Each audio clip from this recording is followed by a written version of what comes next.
أعوذ بالله السميع العليم من الشيطان الرجيم. بسم الله الرحمن الرحيم.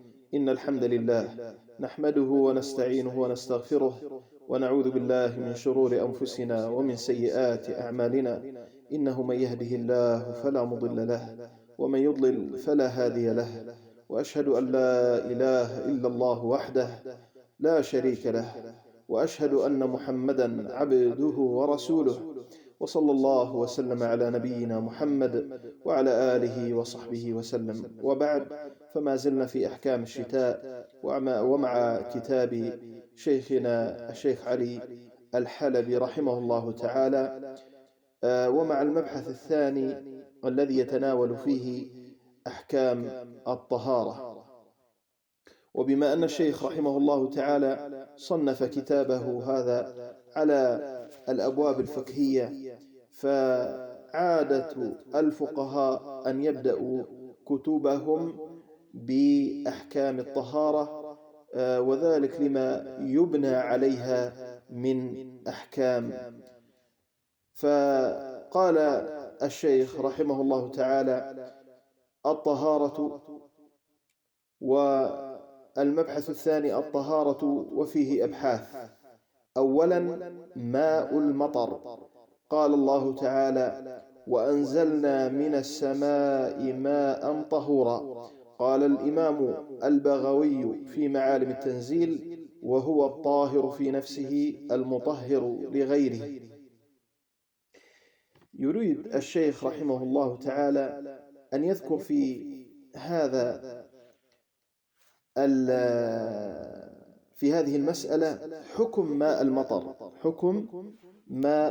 المطر. والفقهاء رحمهم الله تعالى اختلفوا في أقسام المياه على أقوال، وأقوى هذه الأقوال قولان. القول الأول أن الماء ثلاثة أقسام: طهور وطاهر ونجس. والقول الثاني أن الماء قسمان: طهور ونجس. والماء الطهور هو الماء الباقي على أصل خلقته، أي هو الماء الذي كما خلقه الله سبحانه وتعالى، كماء المطر والبرد والثلج، وكماء البحار والأنهار والآبار. فهذه المياه هي باقية على أصل خلقتها، فهي طهور. وحكم هذا الماء أنه طاهر في نفسه ومطهر لغيره. فهذا النوع من المياه والذي يدخل فيه ماء المطر الذي يتحدث عنه الشيخ رحمه الله تعالى يدخل في هذا النوع من أنواع المياه، وهو الطهور، أي أنه طاهر في نفسه ومطهر لغيره. فماء المطر نشرب منه ونتوضأ منه ونغتسل منه ونغسل به ثيابنا، فهو طاهر في نفسه مطهر لغيره، والحمد لله. والنوع الثاني من أنواع المياه وهو الماء الطاهر، وهو ما تغير أحد أوصافه بطاهر. واختلف أهل العلم في حكمه. الماء الطاهر هو ما تغير أحد أوصافه بطاهر. فأهل العلم منهم من قال أنه طاهر في نفسه ومطهر لغيره، ومنهم من قال أنه طاهر في نفسه وغير مطهر لغيره.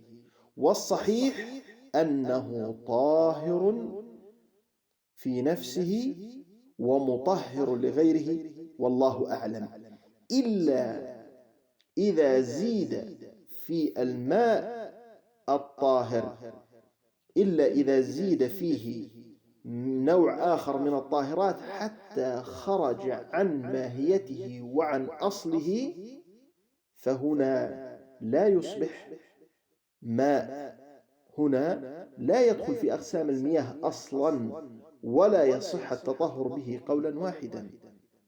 فعلى سبيل المثال،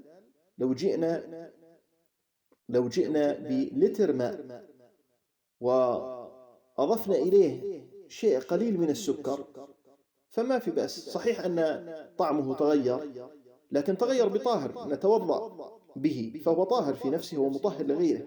لكن لو زدنا كمية السكر ثم ضفنا الشاي إلى الماء، أصبح هذا الماء شايا، أصبح شاي، لم يعد اسمه ماء أصلا.